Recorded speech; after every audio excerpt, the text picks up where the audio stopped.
Bien, bonjour, j'ai une très bonne nouvelle, très bonne nouvelle.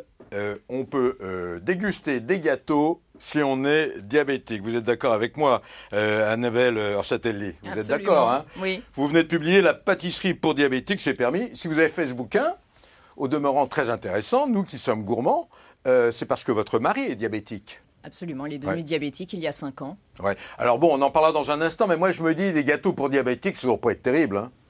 Détrompez-vous. Ouais.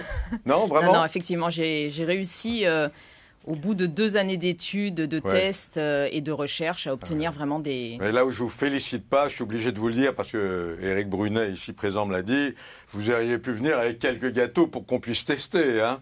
Là, bon, on n'en parle plus pour l'instant. En face de vous, Éric Brunet, alors, bon, c'est un ancien de la maison ici. Il a fait je ne sais combien d'émissions. La dernière, c'était le plus grand musée du monde, hein, si j'ai bonne mémoire. Tout à fait, oui.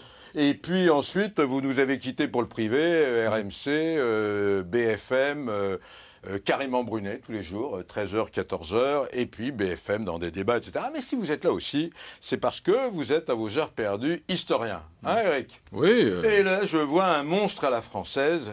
Vous racontez une histoire incroyable du chef de la milice en 1942. Hein, non, on va en parler dans un instant. Vous aimez le sport ou pas? Oui, j'aime beaucoup le sport. Alors, nous avons Nelson Montfort qui sera là dans très peu de temps, qui vient de faire les perles des journalistes sportifs. Qu'est-ce que vous aimez comme sport?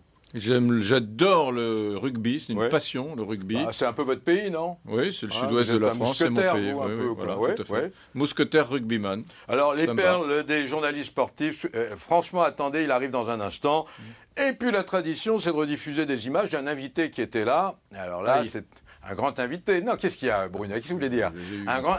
Serge July. Vous êtes encore loin du talent de Serge July, bien vous le savez. Ouais. J'aimerais vous l'entendre dire. Vous me regardez en disant, on va rediffuser des images d'un invité. Vous croyez que c'était vous? Je suis passé à 130 pulsations minutes, mais me voilà rassuré. Alors, Serge July, il nous raconte une anecdote tout à fait réjouissante. Regardons.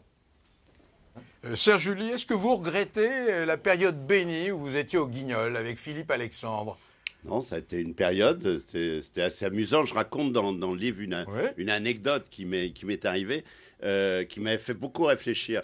Il y a une période de ma vie, j'allais beaucoup dans le Midi, et un jour, je suis au bar, il y a un beurre qui vient et qui dit « Toi, je te connais ». Alors, il y a des jours où on est plus badin que les autres, et je lui dis « Bah, cherche ». Et je me barre.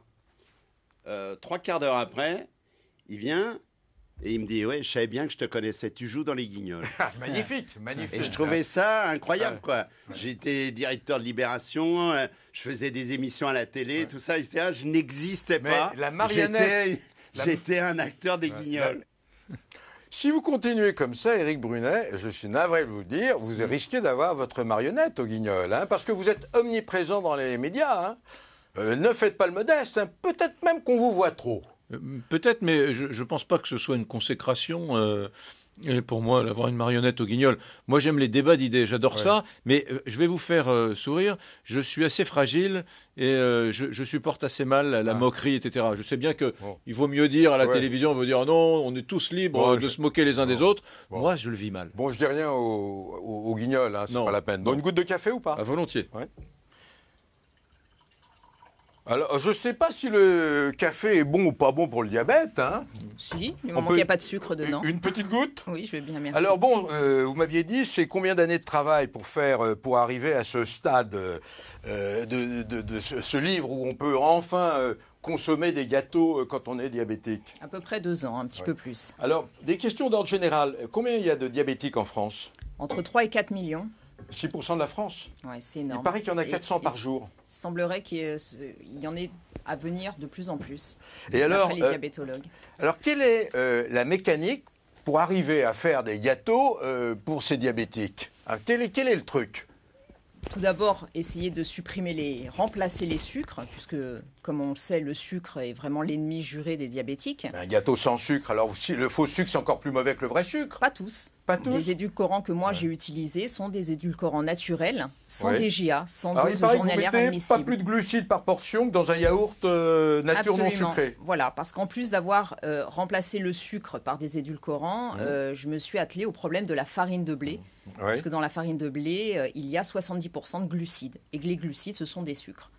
Alors, donc il a fallu remplacer la il y en a farine un aussi. qui a beaucoup de chance, hein, c'est votre mari. Hein. Ça doit être la fête tous les il soirs, revit, non? il revit, oui. Ouais. Quand on a fait Ouais. les tests pour le livre de gâteaux, justement, il disait que c'était le comble pour un diabétique d'en avoir marre de manger des gâteaux. Mais moi, je vous vois toujours dans les pâtisseries à la mode, Eric, là, Mais- en train d'acheter des gâteaux très sucrés. Faites attention, hein. J'adore la Ouais. pâtisserie, mais je dois dire une chose. Ouais. Les pâtissiers, y compris les grands pâtissiers stars, sucrent trop. Au goût, C'est vrai. le sucre, c'est un peu comme le sel. C'est quelque chose qui a tendance à dissimuler les saveurs fruitées, Ouais. par exemple, d'un gâteau. Ouais. Moi, j'aime bien quand c'est pas trop, un peu sucré, mais pas Ouais. trop. Alors, c'est Tout à quoi fait. les substituts possibles, Annabelle? Alors moi j'ai utilisé donc des édulcorants tels que le tagatès qui C'est en quoi, fait du ça tagatose qui est produit par le lait Oui. et du xylitol qui est donc Vous avez joué les l'écorce de chimistes bouleau. alors pendant 2 ans? Absolument. Ça a été- Alors, dites-moi la vérité. Là, les yeux dans les yeux, c'est une question primordiale. Est-ce que c'est aussi bon que les vrais gâteaux? c'est aussi bon que les vrais gâteaux. Si on fait un blind test, les yeux fermés, et c'est dommage qu'on Je n'ait l'ai pas les fait. gâteaux là, vous l'avez fait? Je on l'ai fait- fait, Ouais. j'ai fait des tests à l'aveugle comme ça sur des gens qui ne savaient absolument pas qui mangeaient des gâteaux Alors, sans sucre et allégés en glucides et alors- ils n'ont pas fait la alors différence. résultat, Annabelle, de ce livre, 80 desserts revisités, pauvres en sucre et en glucides, et aussi bons que les vrais. Ça, c'est les secrets. Alors, vous donnez tous les secrets de la Tout à pâtisserie fait, je donne tous les secrets de la anti-diabète. pâtisserie. Hein. Oui. C'est un ouvrage d'utilité publique. Il faut peut-être faire un débat et le faire rembourser par la sécurité sociale, Eric. Pourquoi C'est pas point, oui. Ah, Au moi, j'ai point la- où on en est dans le déficit de la sécurité sociale. Mais j'ai la conviction que l'hypercholestérolémie, le diabète et que la frite grasse, pour faire court, Ouais. tue davantage les Français et coûte plus cher à la sécurité sociale que bien des maladies sur lesquelles on se répand dans les journaux de 20 heures. Je sais pas, pendant des années, on a beaucoup parlé du sida. La frite grasse a probablement, je suis pas médecin, Ouais. mais a probablement tué Bon. plus de Français dans l'histoire que ces pathologies graves. Bon, alors, on a un sujet, on a quelques images justement sur une pâtisserie spécialisée dans les gâteaux pour diabétiques. Je suis certain que vous la connaissez, cette pâtisserie. Vous devez être cliente pour voir un peu comment ils font et ce qu'ils font. Regardons. Une tarte noisette meringuée enrobée d'une crème de marron en vermicelle. Un Manhattan bien plus léger qu'il n'y paraît. À l'origine, la plupart des pâtes de marron en pâtisserie sont à base de sirop de glucose. Et comme nous, on bannit un peu ça, on a préféré prendre du marron pur. Ce Prince Eugène, à base de crème de mandarine et de chocolat corsé, contient lui aussi moitié moins de sucre qu'à l'accoutumée. Le sirop d'agave et le fructose l'ont remplacé. Pas de beurre non plus, tout simplement banni au profit de l'huile de pépins de fruits. Séduire les diabétiques et les stressés de la balance qui évitent d'ordinaire les pâtisseries. Un concept imaginé il y a 2 ans par Christophe Touché. C'est pas l'idée qui m'est venue, c'est le diabète. Donc quand je me suis découvert diabétique, j'ai été malheureux parce que je suis avant tout gourmand. Donc j'ai décidé d'essayer de bricoler dans ma cuisine des choses. Ensuite j'ai fait ça plus sérieusement avec des amis médecins, diététiciens. Autre spécialité de la boutique, ces chocolats au wasabi et baies de goji, allégés eux aussi, sans avoir à se culpabiliser. Attention. Alors, ce livre est aussi utile, j'imagine, pour Éric Brunet et tous les non-diabétiques. Absolument. Il est Ouais. vrai que le sucre, de toute façon, n'est bon pour personne. Ouais. Donc, plus on peut le limiter, mieux c'est. Alors, quand je feuillette, je vois qu'il y a le millefeuille, qu'il y a le fameux opéra, Des le grands tiramisu, le cannelé. Le cannelé qui est normalement très riche en beurre, le cannelé. C'est un truc qui fait tout de suite prendre 1 kilo, rien qu'en le regardant, non? Le beurre n'est pas interdit pour les diabétiques. Ouais, vous êtes en bonne santé, vous, Éric? Quelles sont vos failles, vous? Oh, mais j'en ai plein. Oui. J'ai de l'hypercholestérolémie, Oui. un peu d'hypertension. donc Oui. mais je fais pas mal de sport, ça me maintient en vie.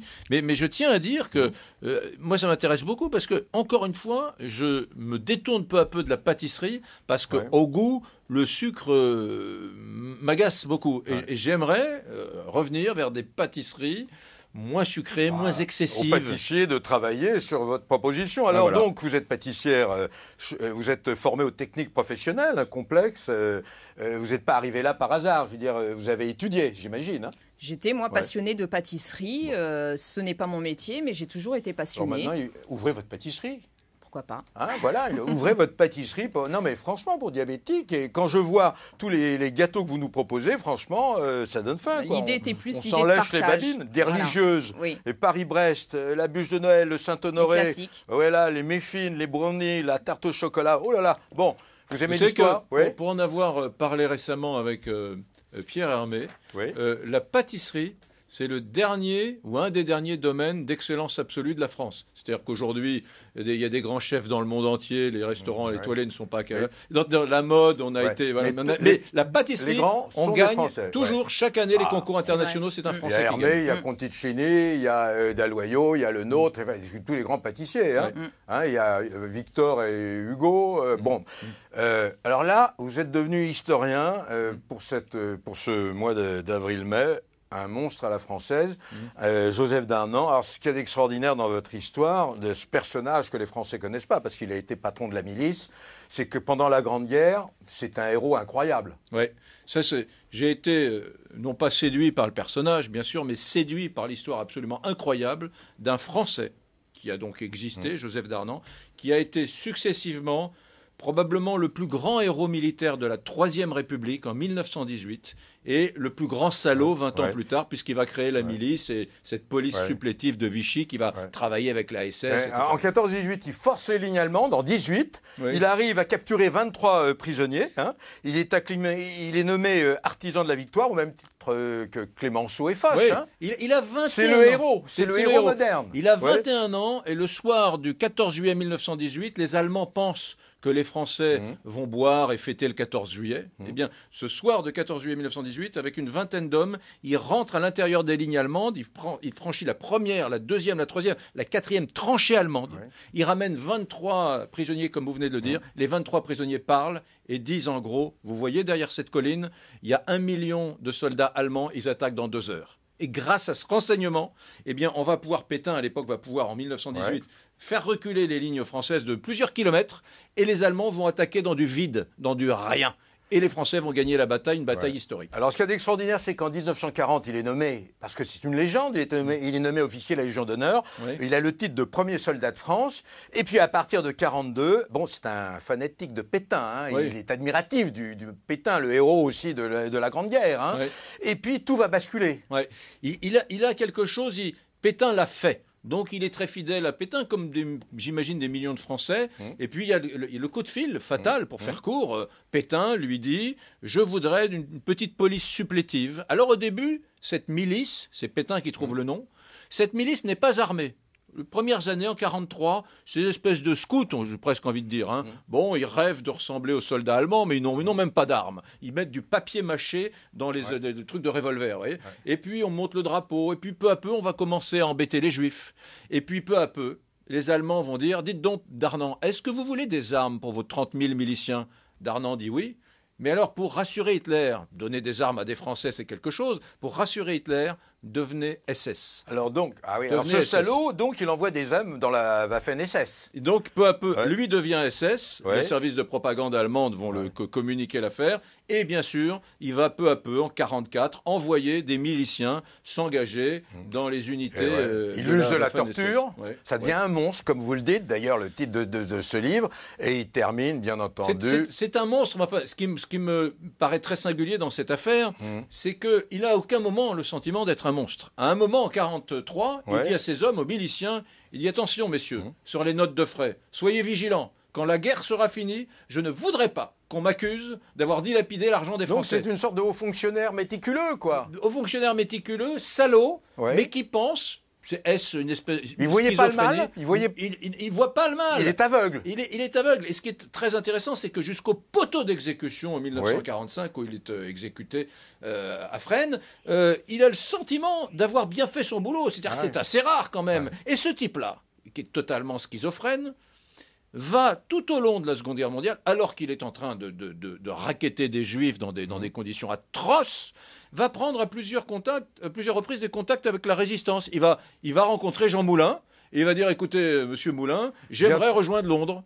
C'est-à-dire qu'il est dans une schizophrénie totale. Il y a quand même de la folie en lui. Il y a de la folie, mais je pense que c'est une folie finalement que beaucoup de Français ont eue, parce que beaucoup de Français ont cru en 41-42 que finalement Pétain c'était le bouclier, quoi. Finalement c'était un type qui était là pour protéger les Français, et ils sont venus à la résistance un peu plus tard. Et il est un peu schizophrène comme ces Français. Alors je vous arrête. On a des images. Nous sommes en 45.